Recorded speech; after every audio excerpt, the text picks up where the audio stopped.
Çaydanlığı indirelim. Kaydı sen yaparsın. Can you see my PPT? Just a minute. Now I am going to YouTube. Yes, we can see the PPT. We can see PPT. And maybe down in Hungarian, megelesek, or one of them you should choose after you begin to presentation to have whole screen. There's a whole screen now. Ja. Meg tudnád nézni, hogy itt... Yes. So you can see my presentation. Yes, I can see. Okay. Now we are at YouTube.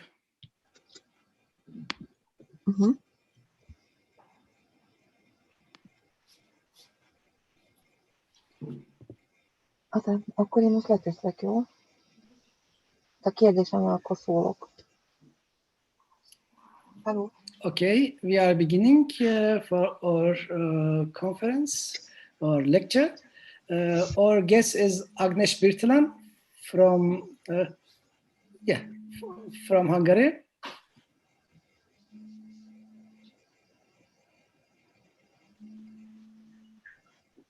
Same time I can hear myself too. Our guest is Ágnes Birtalan from Hungary. She's head of International Mongolian Studies Center. She will talk about Hungarian studies, Mongolian studies in Hungary. Ágnes, please, you can begin. Okay. Dear Professor, thank you for inviting me, and I hope that I will be able to see your institution and the Mongolian studies in Turkey personally. And I'm sorry that I was not able to visit your study center. How many minutes do you give me? What is your opinion? How long shall I talk? Up to your free time, until 40 minutes. Okay, so up to 40 minutes. Okay, so I try to talk in 30, and hopefully there will be questions or remarks as well. Okay. So can you hear me clearly? I hope. Yes, we can hear you clearly. Yes. Okay. Yeah. Thanks. So my presentation is a short summary of the Hungarian Mongolian studies. And I especially focus on the ELTE University and how it has began and how it is now organized. And I'd like to introduce our achievements for you. My slides are in Mongolian, so those who would love to practice Mongolian can read it, but I am going to talk in English. So the university, the Center of Mongolian Studies in Hungary, is called the Eotvos Lorand University, and I hope it is well known because many branches of Oriental studies are quite early and are maintained quite well known worldwide, I think. And just for the introduction, I'd love to introduce why is Mongolian studies so crucial, so interesting for Hungarian people. As you know, Hungarian people were nomads as well as the Mongols are.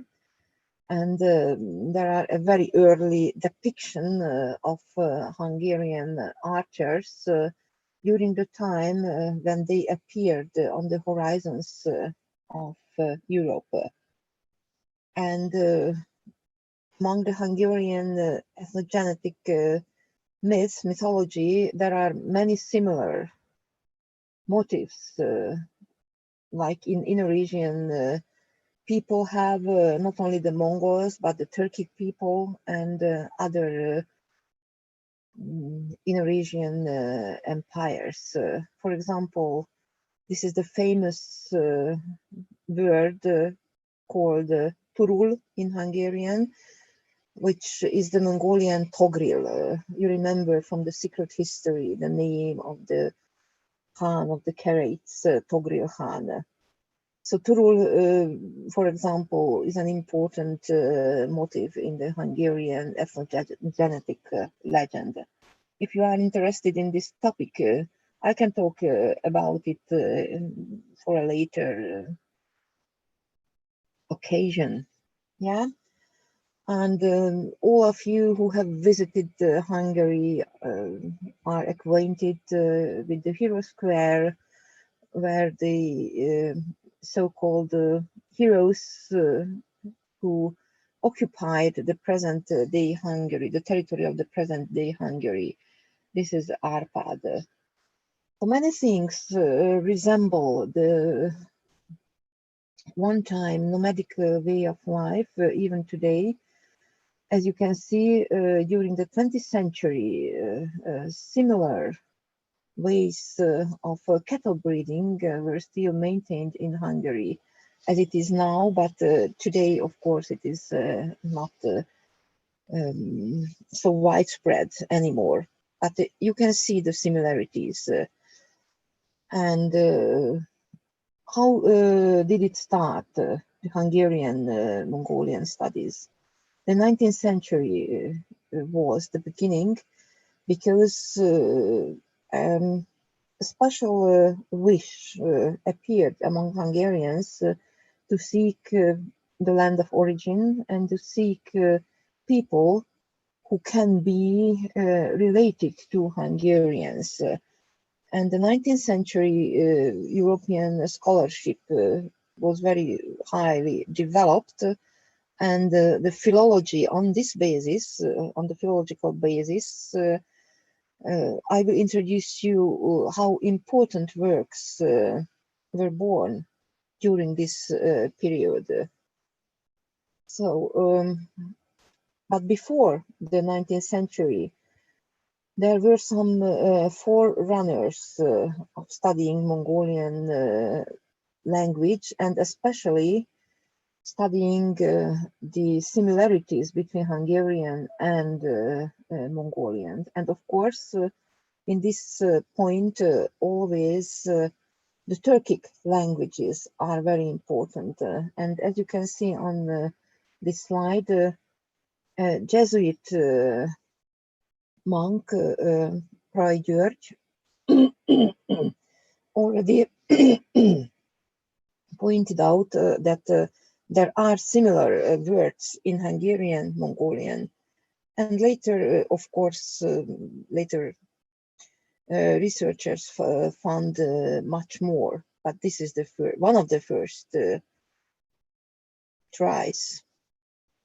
And now we come to the Alta, to my university, where I work, and the first steps of Hungarian Mongolian studies. On this slide, I introduced that during the second half of the 19th century, there were two very important personalities. One is Budenc József, and the other is Szentkatonai Bálint Gábor.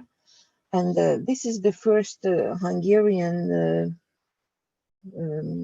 grammar of written Mongolian issued in 1998. Just I wrote a very short introductory article on the website of the International Association of Mongolian Studies. I hope you got the link, and you can see the introduction, how József Budenc, who is a well-known Finno-Ugrist in Hungary, how he became interested in Mongolian languages and prepared this brief grammar for the purposes of studies. And the other, you probably are very well acquainted with the activity of Szentkatonai Bálint Gábor, who on the traces of Görösi Çomashandor, the very well-known Hungarian Tibetologist, decided to study Oriental languages, and with some support of the Academy of Sciences in 1871 and 1873 carried out the first academic or scientific fieldwork among Mongolian people. Yes, his heritage are three manuscripts.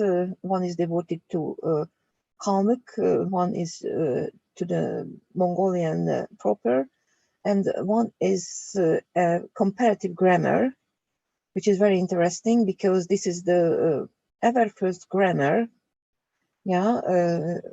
based on fieldwork results and on vernacular language. I was the lucky person because Szent Katonai Bálint Gábor was not able to publish his achievements during his lifetime. There were many purposes of it. This is also a separate topic, but he lived among the Kalmyks, as you can see. Unfortunately, he was quite poor and with how to say, not too large amount of material support, was not able to take photos. But at that time, exactly, 19th century Kalmyk's life was like this. So Bálint lived in this environment, and he made records of folklore and about everyday life of Kalmyks. And why is this manuscript so important? This is the ever first large record of spoken Kalmyk. And as you can see on this slide, he collected, recorded various folk tales, folk songs, and other genres of folklore. When the president, Ilyum Zsinov, visited Hungary, he wanted to become acquainted with the materials, the ever first recorded materials of Kalmyk language, and he visited the Academy of Sciences, and these are the pictures. And then with his generous and the Academy's generous support, we were able to publish the book on the right, Kalmyk Folklore and Folk Culture in the mid-19th century. The Romanized grammar, as Bálint named his comparative grammar of Holha and Kalmyk, I published a little bit earlier. But as you can see, no, these books and Bálint's manuscripts are available. And you can visit my website, academia.edu, and both books are on this site. Yeah, and in 1873, Bálint visited Urgu, today Ulaanbaatar, and he changed a little bit his methodology because he chose only one informant, a lama, a monk, a Buddhist monk, and the majority of the materials were recorded from him. This is the Russian consulate where Bálint lived during his stay in Ulaanbaatar, in Urgu, today Ulaanbaatar. And some examples of his records. He also recorded similarly to his Kalmyk fieldwork, folk songs, euros, blessings, riddles, oinsog, and also some records about the Mongolian everyday life. As you can see, Bálint's transcription, so many of you might be interested in the language, he noted down as Mongol ulusen yabdelig utulik chitol, Mongol ulusen iknirapch girlikin yos, Mongol ulusen ukuksen kune yasig barichios.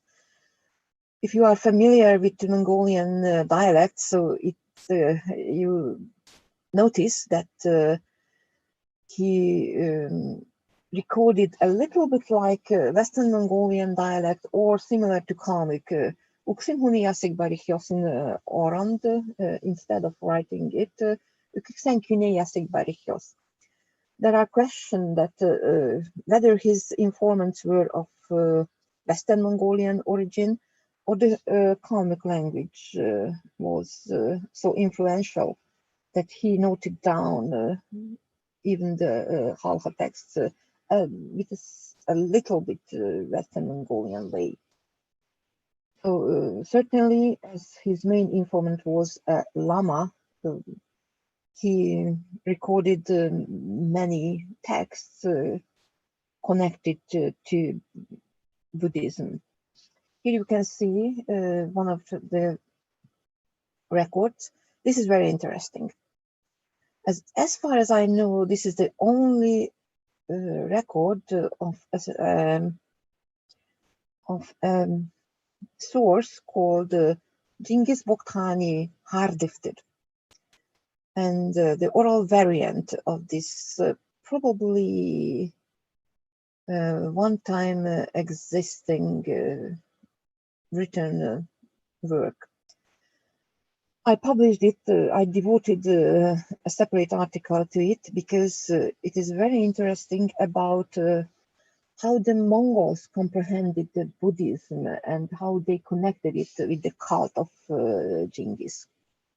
And here is a part of from a Buddhist text, a prayer called Itkil in Mongolian, and a very rare record, a haral, a curse, which is not easy to record during the field work. And apart from an artinto.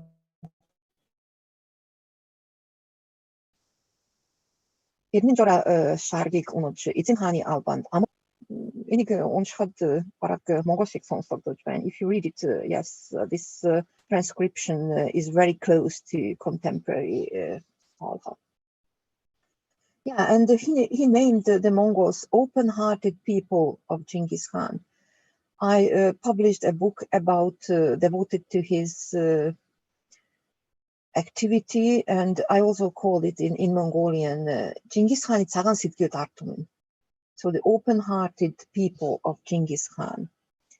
This is a summary of the first Hungarian Mongolist who carried out field work, the summary of his activities about Kalmyks, Buryat as well, and Halhas.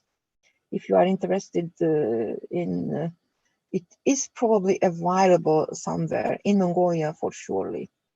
Yeah, and while it was also known that he tried to seek the connections of Hungarian people, and he prepared in Hungarian and gave a Mongolian title as well, Magyar-Mongol Хоёрхилик Adilkach Bichik, comparative, how to say, dictionary of Magyar and Mongolian. There are more than 1,000 words in this dictionary, but the majority of it are not reliable. However, it is worth to study and how to say, revisit these pages.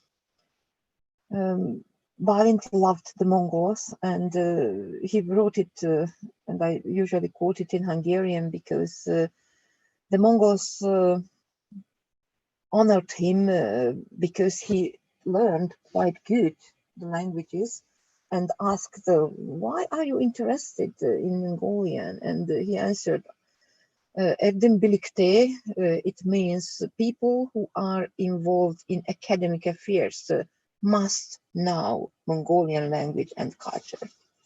So this is the 19th century, the beginnings, and now I am going to talk briefly about our department. So this is the current headquarters at ELTE University, where the Department of Inner Asian Studies, and now it is known as Mongolian and Inner Asian Studies resides.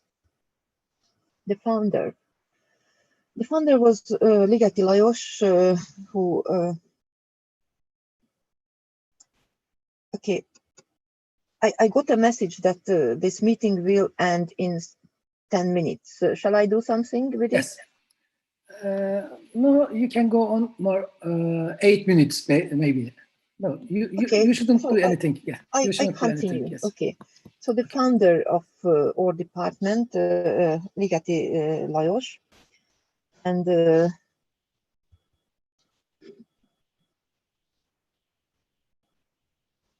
no, I cannot go forward. Okay, yeah. So he was well known because he also carried out fieldwork in Inner Mongolia and published many books and articles about the written sources of the Mongols. In Hungarian, he published a popular book devoted to his study trip in Inner Mongolia, and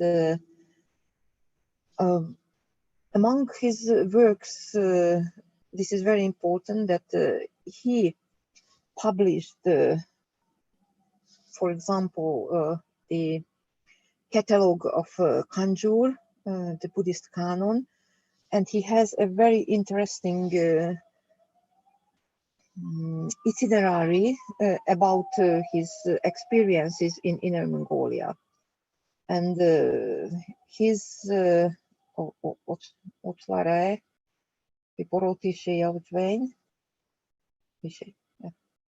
he also established the Acta Orientalia, which is the well-known Hungarian Journal of Oriental Studies, and according to his efforts, for you, maybe for all of you, well-known Hungarian cabinet of Oriental Studies at the Academy of Sciences. Actually, Ligeti's heritage is kept here, just like Balint's manuscripts. Yeah, and this is the famous Rapport Préliminaire, Ligeti's itinerary, and it has been translated into Mongolian, and I hope it will appear, it will be published this year. The territory in Inner Mongolia Ligeti visited, and this is the map he drew, and some other works he published in Hungary, and there are republished versions also of his experiences for the larger audience, and some pictures from Ligeti's oeuvre. In the middle, on the picture on the right side, you can see Professor Ligeti. The Ujumchin and the Daur people. Yeah, and some more pictures from Ligeti's heritage. And I'd like to say some words about his main disciples, as Urai Kőhalmi Katalin, who published a lot, an abundance of articles in Hungarian and in German, and was involved in studying, this is her picture during the first conference or first Congress of Mongolists. So he was known for being very well involved in Manjatungu's studies and Mongolian folklore as well. Ligeti with Kőhalmi with Professor Rinchen and Bowden, and Kőhalmi during field research in the 50s. So Professor Kara, who is my master, and this is his 70th birthday we celebrated, And he is well known for studying the Mongolian written sources. The Book of Mongolian Nomads, I think, can be used just like a Bible for the Mongols about the written culture. We have a Mongolian Hungarian dictionary, and Professor Karol has published recently a dictionary of Sonomgaras Erdeni Insang. I'm not going to talk in detail about Professor Rónataş because Bairma will talk about it while introducing University of Szeged. Ligetis was Professor Sárközi, who is involved in studying Mongolian Tibetan dictionaries and also texts devoted to folk religion. And Dr. Lorand, who was an excellent folklorist and is now probably the best known Hungarian writer of fiction adventures, and his Mongolian studies are built into the plot of these works. Before he abandoned Mongolian studies, he prepared the Mongolische Märchentypen. It means that this is a very important folklore issue about the typology of tales. And as you can see, life at the department and many well-known and famous Mongolian scholars visit our department, have visited, and of course during this last year it was stopped because of the virus. And some pictures from the life of the department. As you can see, once we had many students, but after this Bologna system was introduced, the number of students reduced as well, which is a pity. But we have many students from abroad, especially from Mongolia, China, and Russia, and visiting scholars from other countries as well. So this is about the current situation. We have BA, MA, and PhD, of course, and the PhD courses are taught in English, and all of you are most welcome to come to us and spend probably a half year or several months at our department. And I'd like to share with you some pictures about visits of important politicians as Nagyim Bagbaint or Sukhpatrim Batbold. And what was very important for us in 2014, when President Albert visited the university and our department, and we launched a Mongolian Studies unit supported by the Mongolian government to the department. As you can see, this is my room at the university, and you can see Mongolian and Indonesian Studies department and Mongolisztikai Kutatóközpont in Hungarian, which means that the Center of Mongolian Studies. Recently, President Patulak also visited us, and this is an interesting initiative initiated by a Hungarian politician, Leszek Sándor, that we organize every summer a camp for translating Mongolian literature into Hungarian and making people acquainted with our achievements. And I'd like to show some slides about our fieldwork, which has started in 1991, and since then almost yearly we have visited the Mongolian countryside. And here are some publications, result of war research, as this DVD and a book devoted to Oirat and Kalmyk linguistics, mostly based on fieldwork achievements. And of course, one of our main topics is the studying religions, folk religion, shamanism, and Buddhism. And here you can see Hungarian